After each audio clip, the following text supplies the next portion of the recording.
ಅಮೆರಿಕದ Indian restaurant ಅಲ್ಲಿ ಚೆನ್ನಾಗಿರೋ ಊಟ ಸಿಗಕ್ಕೆ ಅದೃಷ್ಟ ಮಾಡಿರ್ಬೇಕು. ಫ್ರಿಸ್ಕೋದಲ್ಲಿ ಭಾರತ್ ಭವನ್ ಅಂತ ಪ್ಯೂರ್ ವೆಜ್ ರೆಸ್ಟೋರೆಂಟ್ ಓಪನ್ ಆಗಿದೆ. ಆಕ್ಚುಲಿ ಊಟ ತುಂಬಾನೇ ಚೆನ್ನಾಗಿದೆ. ಹೊಸದಾಗಿ ಅಕ್ಸ ಎತ್ತಿ ಎತ್ತಿ ಒಗ್ದ ಅನ್ನಂಗೆ ಹೊಸದಾಗಿ ಮಾತ್ರ ಚೆನ್ನಾಗಿಲ್ದೆ ಹೋಗ್ತಾನು ಚೆನ್ನಾಗಿದ್ರೆ ಒಳ್ಳೇದೆ. ದೋಸೆಗಳು ಚೆನ್ನಾಗಿದೆ, ರೋಸ್ಟ್ ಆಗಿ ಕ್ರಿಸ್ಪಿಯಾಗಿ. ಇಡ್ಲಿ ವಡೆ ಅದೆಲ್ಲ ಚೆನ್ನಾಗಿದೆ. ಸಾಂಬಾರ್ ಚೆನ್ನಾಗಿದೆ. ಚಾಟ್ಸ್ ನಂಗೆ ಸ್ವಲ್ಪ ಸ್ವೀಟಿಶ್ ಅನಿಸ್ತು.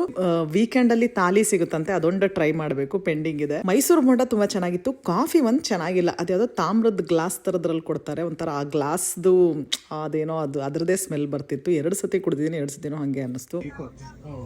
ಮತ್ತೆ ಹೆಂಗಿದೆ ಅಮೆರಿಕದಲ್ಲಿ ಫಸ್ಟ್ ಟೈಮ್ ಕರ್ನಾಟಕದಲ್ಲಿ ತಿಂದಿರೋ ದೋಸೆ ತರ ಇದೆ.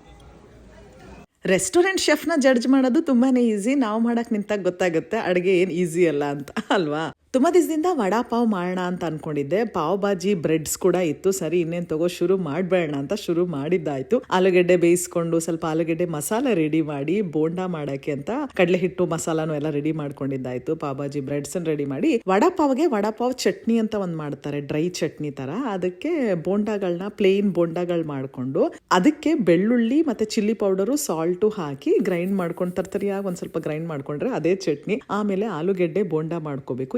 ಅಸೆಂಬ್ಲಿಂಗ್ ಕೆಲಸ ಅಷ್ಟೇ. ಗ್ರೀನ್ ಚಟ್ನಿ ಮಾಡ್ಕೊಂಡು ಗ್ರೀನ್ ಚಿಲ್ಲೀಸು ಫ್ರೈ ಮಾಡ್ಕೊಂಡು ಅದು ಮಧ್ಯದಲ್ಲಿ ಸಿಕ್ಕಿದಾಗ ಚೆನ್ನಾಗಿರುತ್ತೆ.